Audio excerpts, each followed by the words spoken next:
میں نے سمندر میں کھڑے بحری ڈاکوؤں کے جہاز کی ٹمٹماتی روشنیوں کو دیکھا اور دل میں عہد کیا کہ اب میں کبھی تم پر سوار نہیں ہوں گا۔ یہ سوچ کر میں چشمے کے پاس موجود درختوں کی طرف نکل گیا۔ میں نے کسی نہ کسی طرح رات درختوں کے بیچ گزاری۔ مجھے معلوم نہیں تھا کہ لوبو کہاں ہے اور کیا کر رہا ہے۔ میں کچھ دیر کے لیے سو بھی گیا تھا۔ جب آنکھ کھلی تو آسمان پر صبح کاذب کی نیلی روشنی پھیل رہی تھی۔ پھر اچانک جہاز کے انجن کی آواز سنائی دی، تو میں دوڑ کر ایک درخت کی اوٹ میں آ گیا، اور میں نے دیکھا کہ بحری ڈاکوؤں کا جہاز آہستہ آہستہ جزیرے سے دور ہٹ رہا تھا۔ مجھے ایک لمحے کے لیے یوں لگا جیسے میں اس غیر آباد جزیرے پر اکیلا رہ گیا ہوں، مگر دوسرے ہی لمحے لوبو مجھے اپنی طرف آتا دکھائی دیا۔ اس نے کاندھے پر پلاسٹک کا ایک تھیلا اٹھا رکھا تھا اور وہ چلتا ہوا میرے پاس پہنچا۔ تھیلے میں وہ میرے لیے کچھ کھانے پینے کی چیزیں لایا تھا۔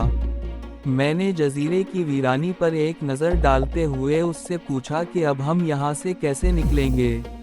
لوبو ہنسا اور بولا، اس کا بھی سارا بندوبست ہو گیا ہے، تم یہ جلدی سے کھاؤ اور میرے ساتھ چلو۔ وہ مجھے جزیرے کے جنوبی ساحل کی طرف لے گیا، اور یہاں سمندر کا پانی ایک چھوٹی سی کھاڑی کی شکل میں جزیرے کے اندر تک آ گیا تھا۔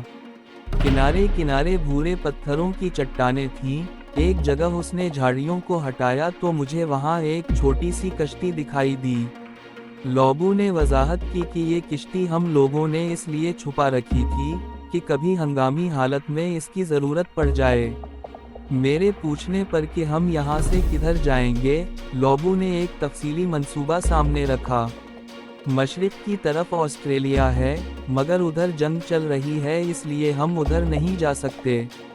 جنوب کی طرف اتنا بڑا سمندر ہے کہ ہم زندہ نہیں بچ سکتے۔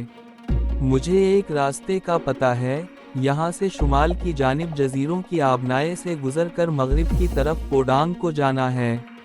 پوڈانگ کے گھنے جنگلوں میں ایک دریا بہتا ہے، جس کے کنارے 3 کالی چٹانیں زمین سے باہر نکلی ہوئی ہیں۔ وہاں کچھ جنگلی قبیلے آباد ہیں۔ اسی جگہ ایک سپیرن عورت رہتی ہے جو میری منہ بولی ماں ہے۔ اس کے پاس میں نے اپنی کچھ دولت ہیروں کی شکل میں جمع کرا رکھی ہے۔ میں وہ اس سے واپس لے لوں گا اور سری لنکا جا کر نئی زندگی شروع کروں گا۔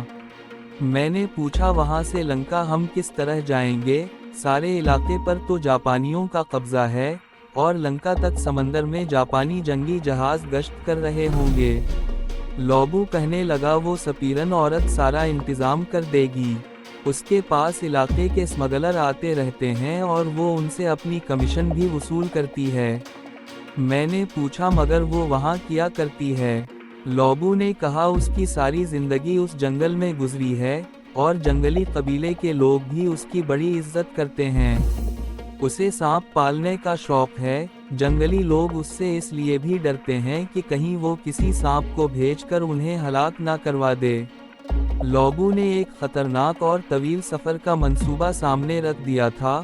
اب میں پچھتانے لگا کہ میں کیوں بحری قزاقوں کے جہاز پر سوار ہوا تھا، مگر اب پچھتانے سے کچھ نہیں ہو سکتا۔ مجھے احساس ہوا کہ قدم اٹھانے سے پہلے اچھی طرح سوچنا چاہیے، مگر یہ میرے جذبات کا زمانہ تھا۔ میرا عزم جوان تھا اور کھلے سمندروں میں سفر کرنے کا جذبہ غالب تھا۔ اگرچہ میرا دماغ آنے والے خطروں سے ڈراتا، مگر میرے جذبات اس پر غالب آ جاتے تھے۔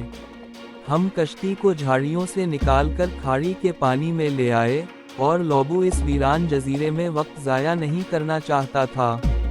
ہم نے کچھ تازہ ناریل کشتی میں رکھ لیے۔ لوبو کے تھیلے میں 3 دن کی خشک خوراک اور پانی سے بھرا ہوا ایک پلاسٹک کا تھیلا تھا۔ لوبو کے حساب کے مطابق اگر موسم ٹھیک رہا تو ہمیں تیسرے دن پوڈانگ کے ساحل پر پہنچ جانا چاہیے تھا۔ یہ سب کچھ اندازے سے ہو رہا تھا، مگر لوبو کو سمندری سفر کا بڑا تجربہ تھا۔ میرے سامنے اب ایک ہی منزل تھی کہ لوبو کے منصوبے کے مطابق لنکا پہنچ جاؤں، اور وہاں سے پنجاب کی طرف نکل جانے کی کوشش کروں، کیونکہ یہ علاقہ ابھی انگریزوں کے پاس تھا۔ ہم دونوں کشتی میں سوار ہو گئے اور لوبو چپو چلانے لگا۔ اس نے کشتی کو مہارت سے چلا کر کھاڑی سے نکال کر سمندر میں لا کھڑا کیا۔ میں کچھ گھبرا رہا تھا کہ کھلے سمندر میں یہ چھوٹی سی کشتی کب تک چلے گی۔ جب میں نے لوبو سے اپنی تشویش کا اظہار کیا تو وہ کہنے لگا، ہم کھلے سمندر میں نہیں جائیں گے، بلکہ ہم اس علاقے میں بکھرے ہوئے چھوٹے چھوٹے ان گنت جزیروں کے درمیانی پانیوں میں سفر کریں گے۔ میں اس سمندر سے واقف ہوں۔ اگر راستے میں کوئی طوفان آ گیا تو میں بڑی آسانی سے کشتی کسی قریبی جزیرے میں لے جا سکتا ہوں۔ ہمارا سفر شروع ہو گیا اور یہ بلا تکلیف سفر تھا۔ راستے میں کوئی طوفان نہیں آیا، مگر اپنی باری پر چپو چلاتے چلاتے میرے ہاتھوں میں چھالے پڑ گئے۔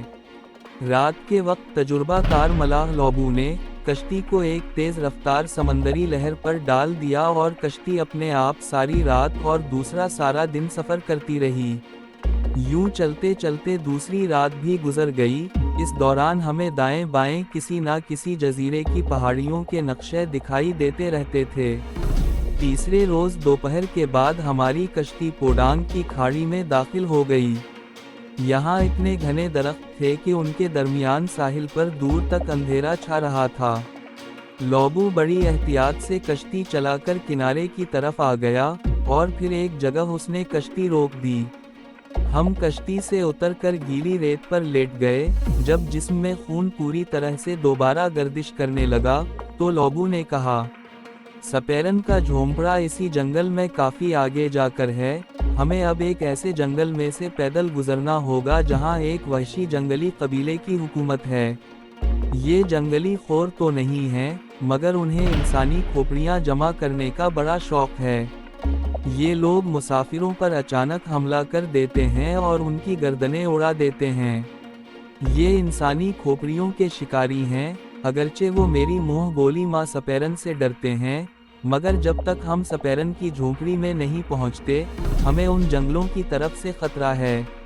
لوبو نے پستول ہاتھ میں لے لیا تھا اور اس نے خنجر مجھے دے دیا، اور پھر اس دہشت ناک جنگل میں ہمارا خطرناک سفر شروع ہو گیا۔ یہ جنگل اپنی نوعیت کا ایک انوکھا منظر پیش کر رہا تھا۔ کہیں درخت اس قدر گھنے تھے کہ میرے بحری قزاق ساتھی لوبو کو بھی سوچ سمجھ کر قدم اٹھانا پڑ رہا تھا، حالانکہ وہ اس علاقے سے پہلے گزر چکا تھا۔ اور کہیں چھوٹی چھوٹی سیاہ چٹانوں کا سلسلہ شروع ہو جاتا، کبھی اچانک دلدلیں آ جاتی جن کا سبز رنگ کا مائع ایسا لگتا جیسے وہ سانس لے رہا ہو۔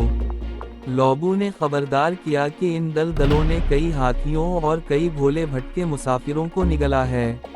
ایک بار آدمی ان میں گر پڑے تو اس کا بچنا ناممکن ہے۔